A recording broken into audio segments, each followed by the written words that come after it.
Talk. Test 1, 2. Okay. Are you good? Test 1, 2. Hello, my name is Grace. Okay, cool.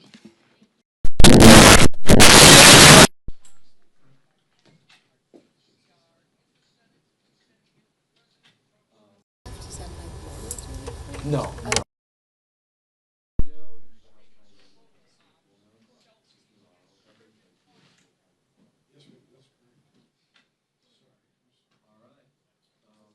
You're in great hands. With Dave. Yes, please proceed. If you were going to ask a question, I think it's kind of good to kind of, the way I asked Johnson is like, how long do you think this will go? Like, how long will this go, or how long will you hold out, or how long will you pretty much do it? And how long do you think this will go? It's just kind of like such like a open-ended question that can take a lot of different ways. But, or you can just like ask more about like how concrete their healthcare demands are, like that kind of thing. Yeah, if it's worth it. He pulls off the TV. Thanks. Thank you. This is the problem. I might call you to get back, but I think I'll try. Cool.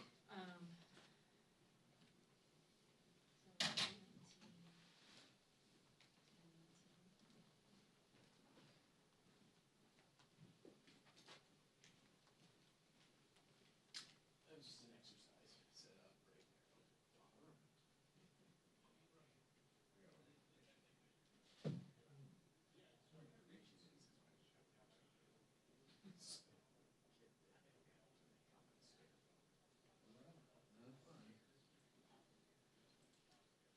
see. Good. He's stepping into his trouble.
using the mic check? Oh, yes. I will give the mic check when I come back out. Thank you.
So I gave him time codes because he's on TVU, which means he's on a different system, but then he can just look it up. And then I gave him, yeah, basically the verbatim.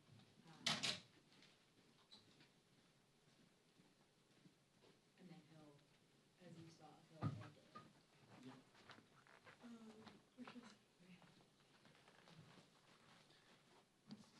Mic check, 1, 2, 3. I will not be reading my credit card information from the stage. I am very sorry to disappoint you all. Mic check, 1, 2, 3. I was counting on it. Yeah, no, I know. Everyone got used to that. And the social security number, and he'll be back though. We'll let him do some mic checks from time to time. You guys all set? You mind coming off into the audience for a second? Yeah, of course. Yeah, you can give us your social now. Oh, okay, gotcha. The whole room is mic'd up, so. Thank you. Yeah. How's it going? Hey, Olivia. Z, good to meet you. All right. You know. Yeah, you know. We all take on new roles. Well, welcome to the team. Thank you. Yeah. This is our studio. It's a good time to start because there will be a lot of things going on. Oh, So yes. you're gonna get a crash course. Yeah. You were with the CIO? Mhm. Nice. Yes. Okay. So it's good to be back.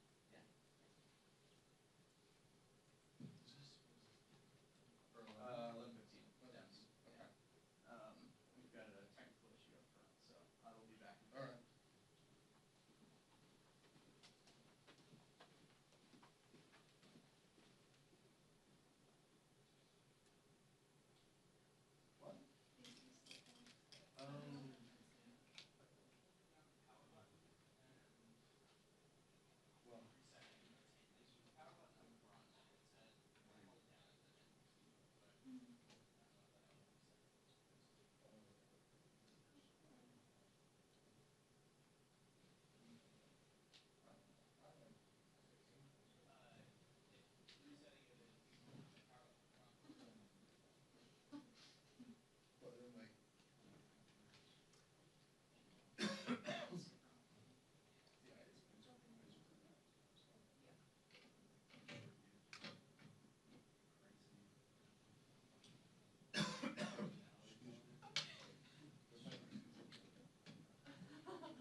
telephone number? Yeah, just give us it. Okay. GER? This is Gershwin. No. All right, hold on a second. Hold on a second. I was trying to see if it was in my phone. Well, Cause like. Gershwin.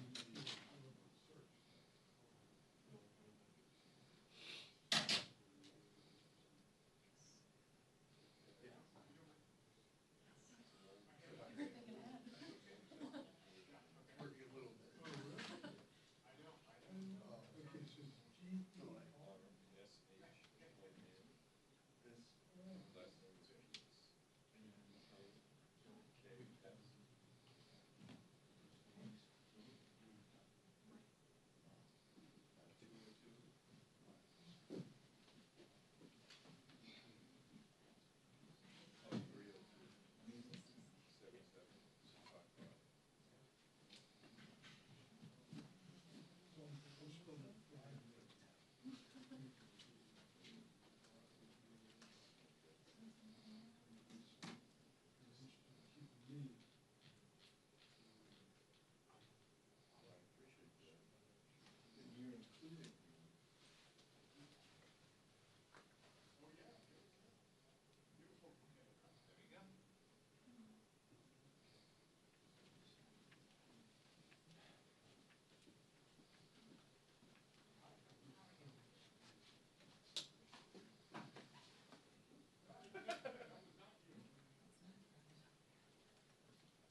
Heads up.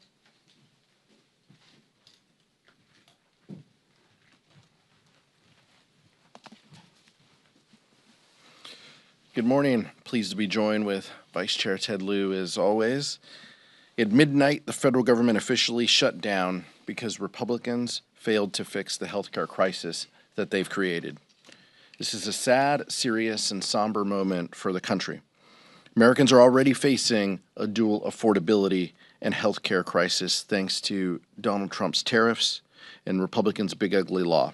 And now, because Republicans refuse to come to the table and negotiate with Democrats, Americans can suffer even more. We were elected to solve the problems of this country, not make them worse. And that's exactly what Donald Trump and his Republican henchmen are seeking to do. From the beginning of the Trump administration, Republicans have shown us that they have made their priorities clear. First, their signature legislative achievement.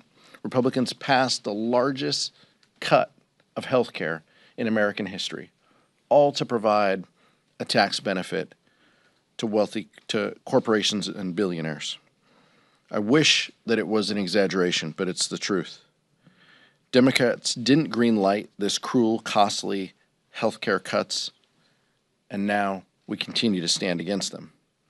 Preserving and expanding access to quality, affordable care has always been House Democrats' top priority. It should come as no surprise to Republicans that we wouldn't support their agenda that dismantles health care, makes it more expensive, and puts it out of reach for hardworking families. That's why we've done everything in our power to give Republicans the opportunity to do the right thing, to join with us, to work, to collaborate, to have conversations, to have bipartisan funding bills that look out for the economic well-being of the country. We even laid out our own plan that keeps the government open while ensuring Americans could keep their health care, afford medications, and continue to see their doctors. Even as the government closes, Democrats will continue to keep fighting. I hope our Republican colleagues will finally wake up and join us. Vice Chair Ted Lieu. Thank you, Chairman Aguilar. Today is day one of the Republican shutdown. Republicans control the White House, the Senate, and the House. Democrats are here working on behalf of the American people. We're fighting to lower costs, cancel the cuts, and to save health care. And where are House Republicans? They are on vacation. We are asking Speaker Johnson to bring back House Republicans right now so we can work together to not have this government shutdown. It is now a very bad time to have a government shutdown because we are in a very bad economy. We know that unemployment has now hit near 4-year highs. We know inflation has continued to rise this year. And we just learned today from payroll processor ADP that private sector jobs, which were expected to increase by 50,000 last month, instead decreased by 32,000. Trump's economy is crushing Americans financially. House Republicans need to come back, work with Democrats, and stop this Republican shutdown. Thank you, Ted. Questions? Nick? I wonder if I could get your reaction to Russ vote announcing this morning that the administration was putting funding on hold for infrastructure projects in New York, the Hudson River Tunnel and the Second Avenue subway. I think this is probably what they meant when Donald Trump said we're going to extract maximum pain. The goal from Donald Trump and his administration has been all along to make this painful. This isn't about policy priorities for them. They want to send a message, and if it means hurting people in the meantime, if it means laying people off, if it means congressionally authorized and designated projects don't continue, it's clear that that's what they mean. This is probably under the headline they said will make Democrats will pay a huge price for this, right? Those are their words. So this might mean what they this might be what they mean. Look, this is shameful and it's tough, and it shows that we don't have true negotiating partners, over there. They just want to make this difficult. They've been, cheering this on for months and planning for this. And it's unfortunate that this is what Russ Vought decides to do. As Chairman Aguilar said, the Trump administration is inflicting maximum pain on the American people, including the people of New York and New Jersey. The people of New Jersey have a choice this November. They can support someone that is beholden to Donald Trump or not. Michael? Thank you, Mr. Chair. This is for both you and the Vice Chair. You as a defense appropriator, Mr. Liu as a veteran, what's your response to Pete Hegseth's speech yesterday? I know that there was a lot going on with the shutdown, but obviously that has big implications. You know, even the president mentioned using American cities as military training grounds. Obviously, when the government opens, you'll have a big role in funding the Pentagon. Again, Mr. Liu, you're a veteran. I wanted to get your thoughts on Mr. Hegseth's speech yesterday. I'll keep mine quick because I'm not the one who's worn a uniform to defend the country like the vice chair. But incredibly shameful, chaotic, unhinged, inappropriate, and if Republicans can't speak out against what they heard him say, then what are we doing here? All of those points, using service members, putting them in U.S. cities as training grounds, violating posse comitatus. I passed an amendment in appropriations this year that said funds could not be used in violation of posse comitatus. And every Republican, they accepted the agreement. It passed in voice. Chairman Calvert and our Republican colleagues in the full committee of appropriations, passed it. So that's how they feel. They feel this is a non-issue, or they did 2 months ago. I'm curious if they feel things have changed now, and it's unfortunate that we're in this place. But from women not being able to serve in combat, I mean, there's just so many things, Michael. We can go down the litany of terrible ideas and policy positions that the secretary mentioned. By the way, the most unqualified Secretary of Defense that this country has ever seen. So it's hard to take him serious. It's hard to believe him if his lips are moving either. But that's where we are, and it's unfortunate. And I hope that some of our Republican colleagues start speaking against it. But if past his prologue, then they won't. Thank you for your question. We have the most amazing military in the world, and the leadership of our amazing military, we're all gathered together, hundreds and hundreds and hundreds of them. And Donald Trump and Pete Hegseth were expecting rousing applause and standing ovations from our nation's generals, and they were met with silence. It was a silence of the generals. And the generals knew that what Trump was saying was wrong. We do not deploy American forces against Americans in our cities. Our military is not to be used for domestic law enforcement. It is not trained to do that. And our generals simply sat there silently. It's also illegal for Donald Trump to order U.S. troops against Americans in American cities. A federal judge has said so. We expect the appellate courts and even the Supreme Court to uphold that ruling. Our expectation is that generals and members of the service follow the Constitution and the Uniform Code of Military Conduct. Those are their guiding principles, and it's our expectation. I don't want any of those individuals to resign or retire. I want them to hold strong to the Constitution and the oath that they've taken. Questions? No, I'm sorry. Eleanor, did you? Oh, I didn't have my. Yeah, I'm sorry. Go ahead. As I know, you're asking for negotiations. That's what you want out of the Republicans, and you made pretty clear what's going to be needed with these Affordable Care Act subsidies, as well as the rescissions provisions too. But are you willing to give anything up in order to get that out of this? This is on. Let me back up for those in the cheap seats and for those at home. Republicans control the Senate, the House, and the White House. They must have a plan to solve this, unless they are talking to us. I mean, if they aren't talking to us, then they must have a plan. They need Democratic votes in order to fund government. So it is on them to engage us, talk with us, show up to work, cancel your vacation, come to work, talk with us. We've been having these conversations. We've been pushing to engage since March, by the way, a CR that we didn't support as well.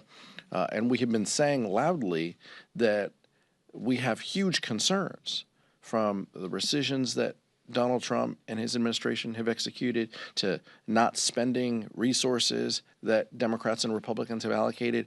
We have been telling our Republican colleagues for months these are concerns of ours. And we have told them, work with us, talk with us.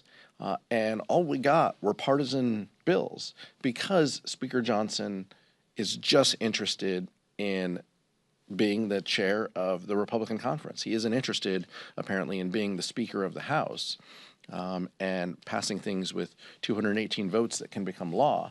That's what he could be focused on, but he's not. He is simply focused on doing what his conference wants, trying to keep them together. It's a shame because as a result, this is what we get. The vice chair said it. There were day one here, and it could have gone a different way, but that's not what House Republicans want.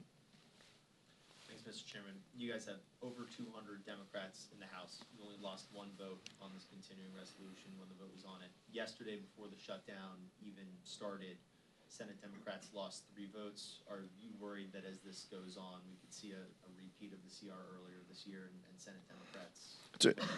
It's a question for the Senate, but I will tell you, each of those senators who voted yes, all of them have said Republicans need to come to the table. Republicans need to negotiate.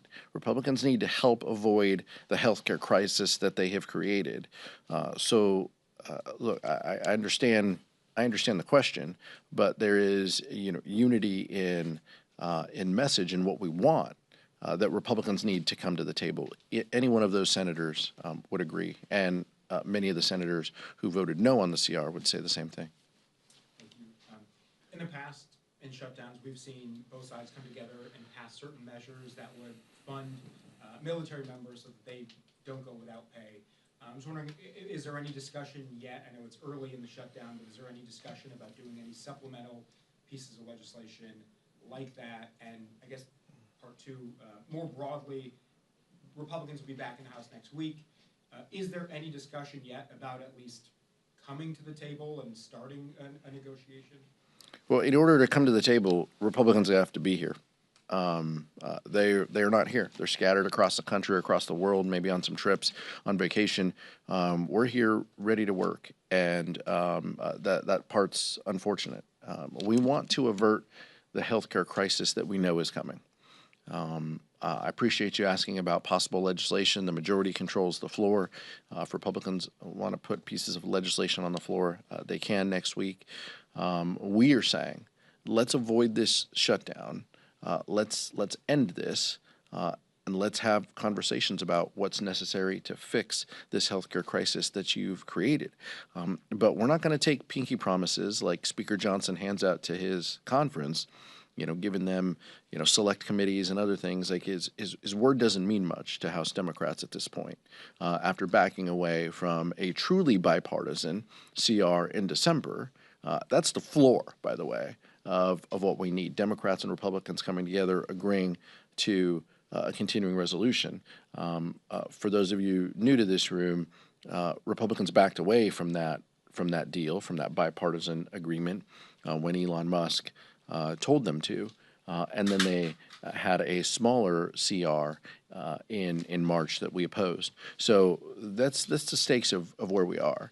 I don't control the floor. The vice chair and I don't control what comes to the floor. We'll handle that when Republicans notice it. But House Democrats stand ready and willing to engage and negotiate to end this shutdown if Republicans are serious about addressing the healthcare crisis that they've created. I just wanted to get your reaction to some fellow Democrats as well as Republicans have said, like the thousands of government workers who are going to go without a paycheck, that some members of Congress should also go without a paycheck. Just wanted to see if you agree with that or what you think about that proposal. Members will make their own decisions on that. We're very mindful of how the shutdown affects government employees, people who work for the federal government who have been furloughed, people who work here in the United States Capitol, people who work as vendors here in the Capitol as well. We know that this is a disruption to them and their families. There's no pride, there's no glee in that. The Constitution indicates that members of Congress get paid, and so that is the current law. Some members will take other positions to have their pay set aside for a moment of time. Every member will make their own decisions. Mike? Thank you. Republican leaders are saying that they're not going to go negotiate until the government is open. You're saying you're not going to open the government until they negotiate. So you guys have a real problem up here in the Capitol.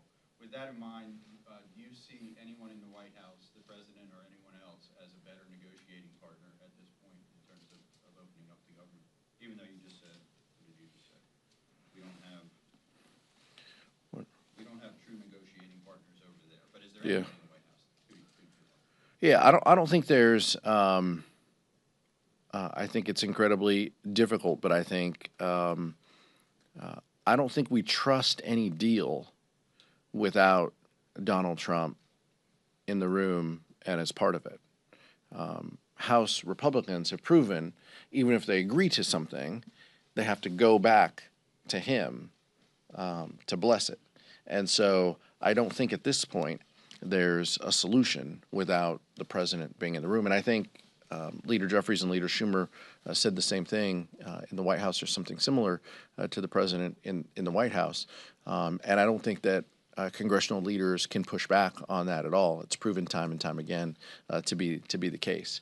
I hope we were in a different situation where we, could engage in that. House Republicans have burnt through their goodwill by walking away from bipartisan deals in the past. Today was the first day that NPR and PBS were stopped receiving federal funds. What are your concerns with this lack of funding? Our concerns are, the bedrock of our democracy is a free press, and that means everybody should get an opportunity to hear the news, no matter your zip code, no matter if you're in a rural community or an urban community. And many communities get their news through one or two, channels or radio stations. And a lot of rural America, much of that is through NPR and their affiliates. So I'm less concerned with the kind of beltway news sphere. No disrespect to all of you, but how Americans across this country receive their news, and in many cases there's been media consolidation and just geographic barriers to people getting their news. We need to make sure that people have fair and honest reporting so they can make a decision on what's best for them and their families and their communities. And I think the decisions that Donald Trump and House Republicans have made to eliminate that funding is wrong. I think a couple Republicans have spoken out against it. Some have tried to strike a deal and have floated options, but to date we don't have that. And so many of these stations, I'm afraid, are going to lose funding and jeopardize the services that they provide to rural America, and that's unfortunate. Last one. What are your reactions to the tariffs on pharmaceutical drugs that take effect today? The tariffs in general that Donald Trump is put forth are terrible for our economy. I'm only pausing and withholding because if you wait a day or two, he might pull them back, right? He might pull them back and then put them back on again, off again. It's terrible for the economy. It's terrible for the markets, but more importantly, it hurts people. It adds uncertainty to folks. It raises the costs of healthcare. It raises the price of prescription drugs. House Democrats have made it a priority to lower the cost of prescription drugs. That's exactly what we did when we were in control, ensuring that Medicaid has the negotiating power, Medicare has the negotiating power that the VA has in keeping the cost of prescription drugs down. That's a policy that we stand by. That's a policy we would expand if we had our options. We want to lower the cost that people pay for pharmaceuticals. What Donald Trump is doing is raising the costs that pharmaceuticals pay. That is diametrically opposed to what we want to achieve, and it's unfortunate, but it continues down the path of chaos and confusion that his administration has rained upon us for 10 months. The tariffs are making this bad economy even worse. So estimates have come out saying that the average American family is going to pay $2,500 more because of Trump's tariffs. And in terms of pharmaceuticals and healthcare, the reason that we are here today, Democrats, is we are fighting in D.C. to cancel the cuts, lower the costs, and save healthcare. So the Republicans have massively cut healthcare and Medicaid. You're going to have a $500 billion cut come to Medicare if that's not fixed. You have Republicans discontinuing the tax credits for their Affordable Care Act. And in America, if you don't have health care coverage and you get really sick, you still get treated at the hospital because we don't let people die. And then those costs get passed along to everybody who does have employer-based health care coverage. So those premiums also increase. So we're fighting to lower costs, not only in pharmaceutical drugs, but everywhere in healthcare. And we ask Republicans to stop your vacations and come to D.C. and work with us. Thank you. Thank you.